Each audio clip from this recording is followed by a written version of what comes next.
দেখুন তো, ফুলকপির এই নিরামিষ রেসিপিটা আপনারা আগে কখনো ট্রাই করেছেন কি? ফুলকপির ঘি রোস্ট খেতে কিন্তু দুর্দান্ত হয়। প্রথমে বেশ খানিকটা কাজু, কিশমিশ, একটু চারমগজ, পোস্ত সমস্ত কিছু একসাথে গরম জল দিয়ে ১৫ মিনিট মতো ভিজিয়ে রেখেছিলাম।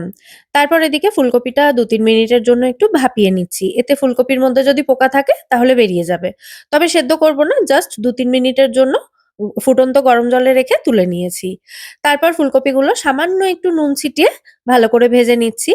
ফুলকপিটা যতক্ষণে ভাজা হচ্ছে ততক্ষণে এই রান্নার মসলাটা আমি রেডি করে নিচ্ছি। তো ভিজিয়ে রাখা ওই কাজু, কিশমিশ যা ছিল সবকিছু একসঙ্গে জল ঝরিয়ে মিক্সার জারে নিয়েছি আর তার সাথে আদা, কাঁচা লঙ্কা এবং গোটা গোলমরিচ দিয়ে একসাথে মিহি করে বেটে নিয়েছি। এরপর বেশ খানিকটা ফেটিয়ে রাখা টক দইয়ের মধ্যে ওই বেটে রাখা মসলাটা দিয়েছি। তার সাথে একটু জিরে গুঁড়ো এবং কাসুরি মেথি দিয়ে ভালো করে মিশিয়ে রেখে দিয়েছি। এদিকে ফুলকপিটা ভাজা হয়ে গেলে তুলে নিয়ে এর মধ্যে থেতো করা গোটা গরম মসলা দিয়েছি ফোড়নের জন্য। তারপর যে মসলার মিশ্রণটা রেডি করে রেখেছিলাম সেটা দিয়ে ভালো করে কষিয়ে নিয়ে এর মধ্যে ভেজে রাখা ফুলকপিটা দিয়েছি। আর সাথে দিয়েছি স্বাদ অনুযায়ী নুন। ফুলকপির সাথে মসলাটা মিশিয়ে খুব ভালো করে কষিয়ে নিতে হবে যতক্ষণ না ফুলকপি সেদ্ধ হচ্ছে পুরোপুরি। তারপর দিয়ে দিতে হবে স্বাদ অনুযায়ী সামান্য একটু মিষ্টি আর একটু গরম মসলা গুঁড়ো।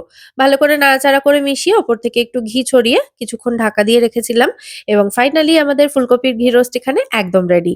রেসিপিটা ভালো লাগলে প্লিজ একটা লাইক এবং শেয়ার করে দেবেন। সবাই খুব ভালো থাকবেন। টাটা!